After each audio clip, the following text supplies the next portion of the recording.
So humanity truly has not changed in thousands of years. And this is evident with just how petty the Romans were.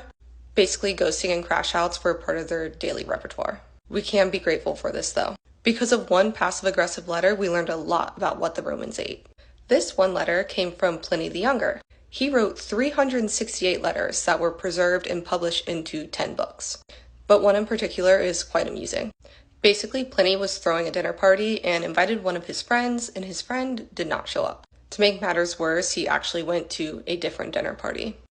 But what became of this is just absolutely fantastic.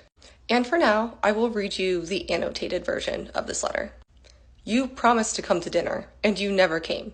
I had prepared lettuce, 3 snails apiece, 2 eggs, barley water, sweet wine cooled with snow, olives, beetroots, gourds, onions, and many delicacies, ...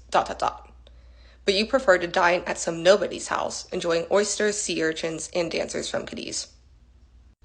Honestly, a valid reaction. I don't think he was over the top at all. But the listing of the foods is quite helpful for historians. The snow that chilled the wine meant that this dinner was fancy but not overly extravagant. And we learned that the dinner his friend went to was more of a new money vibe that was exotic with oysters, sea urchins, and imported dancers. And this tells us that upper-class Romans ate Mediterranean staples. Vegetables, legumes, eggs, and wine were found in every class in Roman society. And it also told us that simple doesn't mean boring. And for those of you who are nosy just like me, I will read you the full letter. And you can just picture Pliny making this face while he was writing it. Okay, bear with me. I'm going to try and get through this letter without laughing. All right, here we go. You promised to come to dinner, and you never came. Judgment shall go against you, and you shall pay me the damages to the very last penny, not in cash, but in an equivalent penalty. What penalty? You shall hear. I have prepared, you rogue, for each of us lettuce, 3 snails, 2 eggs, barley water with honeyed wine cooled with snow. You must add the cost of snow, though it melts in the dish, and olives, beetroots, gourds, onions, and 1,000 other delicacies no less sumptuous. You would have heard a comedian, or a reader, or a lyre player, or perhaps all 3, for I have a tender heart and sometimes give my guests their choice of amusements. I had to take a break. We will continue.